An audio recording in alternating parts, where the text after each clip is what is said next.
के पीछे एक वजह है, जैसे कि वो क्या है कि यहाँ पे ये पूरा आप देख पा रहे हैं कि वे 7 लिंक है। यस, हाँ, एच मालिक के ना एच मालिक का शारदा मन शारदा जो कि 4 जो शाखाएं हैं वो अभी चुकी हैं। जब कागज लिख के बक्से में करेंगे जापानियों ने यहाँ पे दो शाखाएं थी उन्होंने ध्वस्त कर दिया और बाकी जैसे 2 शाखाएं थी उन्होंने हमारे उससे तोड़वाकर यहाँ पे हॉस्पिटल का निर्माण कराया, जो 500 वाले हॉस्पिटल है अभी वर्तमान में। तो मैं इस जेल के बारे में बताना चाहती हूँ। आप ही ये जेल देख पा रहे हैं कि एक जो गार्डन होता था गतिविधियों को नियंत्रण करता था, सारे कैदियों पर नियंत्रण रखता था। तो यहाँ पे ये जो आप देख पा रहे हैं कि यहाँ की जो संरचना है वो साइकिल के पहिए के जैसे है। तो अभी इसकी जो कोठरियाँ हैं 698 कोठरियाँ यहाँ पे। मेरा इसको बनाने के पीछे उद्देश्य क्या है, आप सभी को बताना कि हमारे जो स्वतंत्रता सेनानी थे उनके साथ अंग्रेज कितनी यातनाएं करी, उनको कितने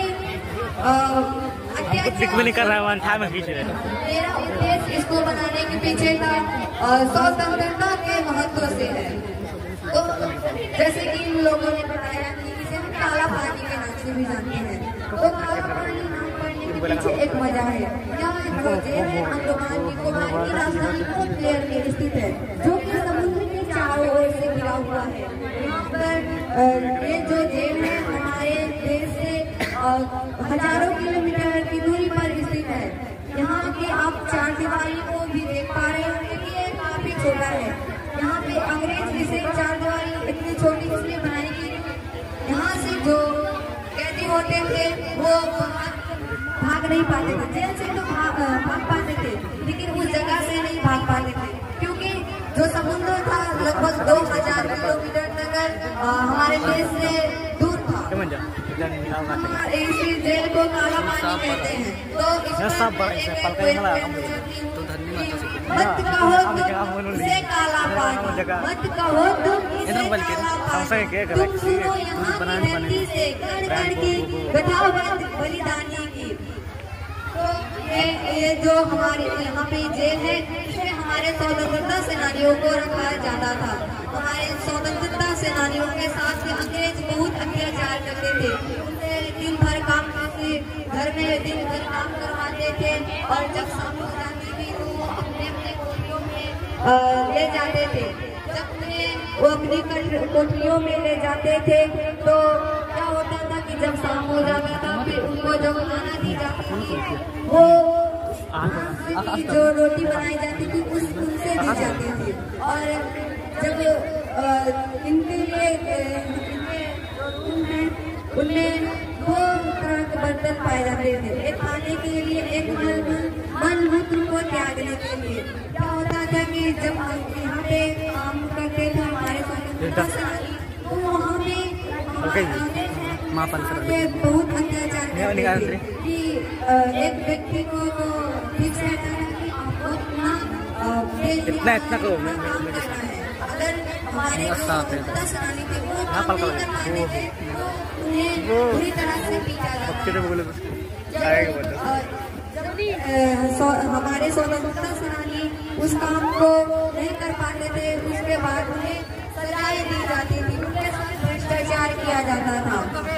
जब वे घर यहाँ पे आते तो बैठने भी नहीं दिया जाता था और यहाँ पे खड़े रहने के कारण उनकी जो तबीयत खराब हो जाती थी। जब वो अपने रूम में वापस लौटते तो उनको खाना भी बहुत खराब मिला जाता था।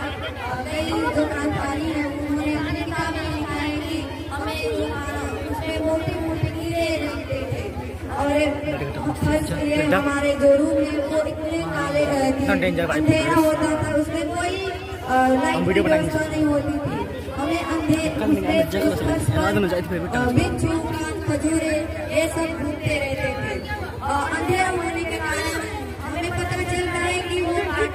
देख नहीं पाते थे और उनके रूम में 3 मीटर की ऊंचाई पर रोशनदान बनी हुई थी। और जब जो स्वतंत्रता सेनानी है वो काम करके लौटते तो उनका तबीयत खराब हो जाती थी, जैसे कि एसिडिटी की प्रॉब्लम, दिन भर खड़े रहकर काम करने से। तो यहाँ पे जब आते तो उनका जो पेट खराब हो जाता था तो उन्हें जो गार्डन होता था वो वहाँ नहीं ले जाता था। उनको अपने रूम में ही क्या होता था